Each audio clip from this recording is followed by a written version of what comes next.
Catalyse d'une transformation chimique.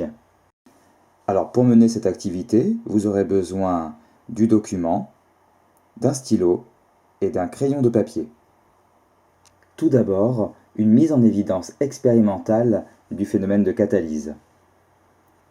Alors dans un bécher, on introduit une solution de peroxyde d'hydrogène, eau oxygénée, H2O2, et quand on regarde cette solution, apparemment rien ne se produit, alors qu'en réalité, cette eau oxygénée, si on laisse passer le temps, elle va se transformer en eau et dégager son oxygène. Si l'on introduit un morceau de platine à l'intérieur, et nous ferons l'expérience ensemble en classe, on constate alors que assez rapidement se produit un très fort dégagement gazeux qui cesse dès qu'on retire le morceau de platine. Le morceau de platine accélère la réaction, mais n'intervient pas réellement dans le bilan réactionnel. On dit qu'il s'agit d'un catalyseur. Définition d'un catalyseur, c'est une espèce chimique qui accélère une réaction, mais qui n'intervient pas dans le bilan réactionnel. On distingue différents types de catalyse. La catalyse est dite homogène si le catalyseur et les réactifs forment une même phase, par exemple si les réactifs sont à l'état aqueux, et si le catalyseur est également à l'état aqueux, donc une seule et même phase, un liquide.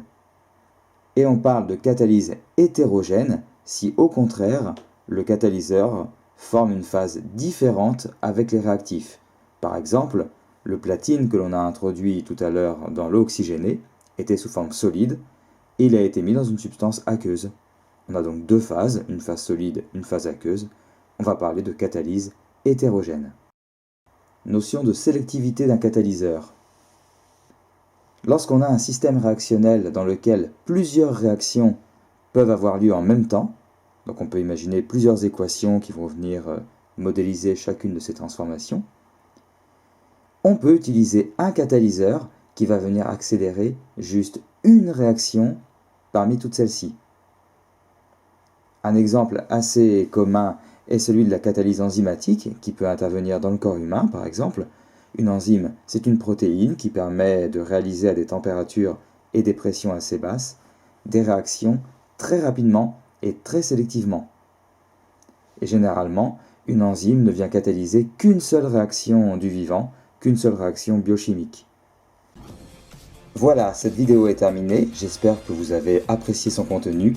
N'oubliez pas de voter pour elle, afin que je puisse contrôler que tout le monde l'a bien visualisé.